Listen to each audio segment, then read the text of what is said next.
I wanted to get your take on was this ranking from Sam Monson of Pro Football Focus. Ranked all 32 starting quarterbacks in the NFL. Wild guess. Where do you think he ranked Drew Lock? 32. What was your gut reaction to that? You know what?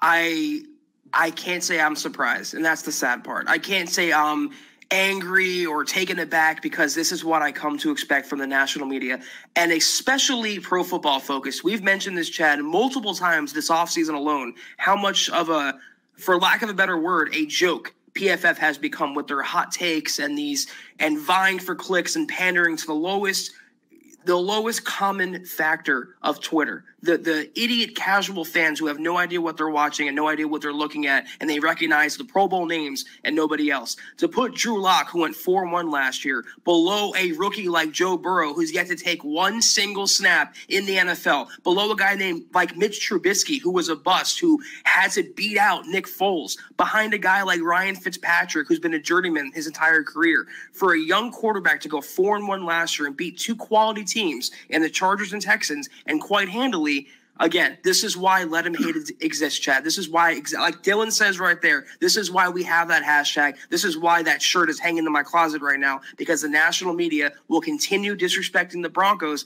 and I'm not mad. I actually, like I said, I encourage it. I want the disrespect to pile up. They can put it on their whiteboard, their bulletin board. They can keep it in their memory because, like Sam Monson, like Nick Wright, like Adam Rank, they are all one by one going to be proven wrong this season, Chad, and I cannot wait to see the heaping feast of crow that will be taking place in 2020.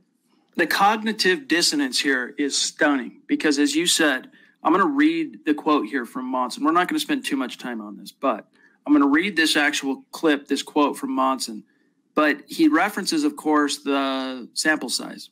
Well, again, how can you penalize a quarterback in the rankings based on sample size and then vault a different quarterback who's a rookie yet to step foot on an NFL field higher? It doesn't make any sense. And it kind of speaks again, and I go into this in the article at myhighhuddle.com, guys, go check it out, to the fact that for whatever reason, PFF is operating on some sort of a anti-lock bias.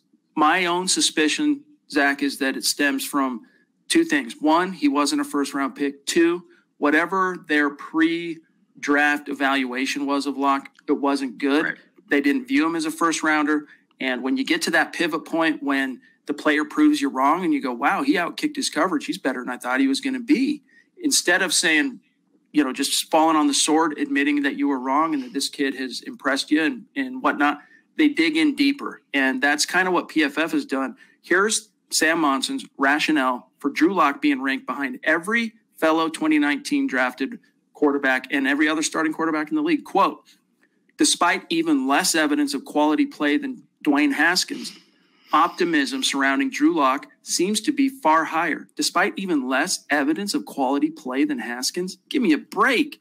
As rookies, Lock had fewer positively graded plays and big-time throws than Haskins, albeit on fewer snaps as a starter. He certainly flashed the potential to be good, but we just haven't seen enough to suggest that he belongs any higher than the worst in the NFL.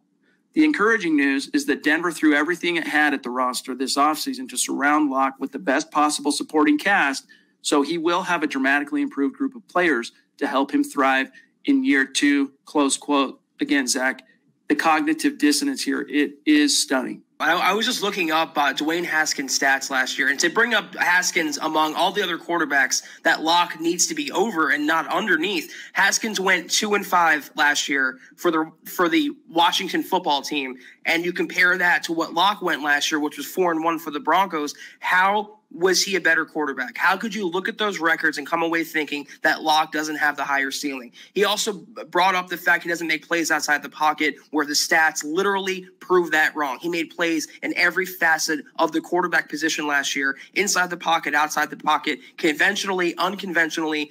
It's one person's opinion, and I tend to agree with what you were saying, Chad. It seems like they had a predetermined narrative about Locke coming out of Missouri last year, and no matter what he did in his rookie season, it wasn't going to change that narrative. It's like locked in their head, no pun intended, and they're just continuing to die on that hill. And you know what? It's not a hill worth dying on. He's a better quarterback than they're giving him credit for. He's a better quarterback than a lot of people think he's going to be. And you know what? I cannot wait week by week by week this season for Locke to prove everybody wrong. This is a franchise quarterback, and he is far from the number 32 ranked quarterback in the NFL. He'll be among the upper half when all is said and done.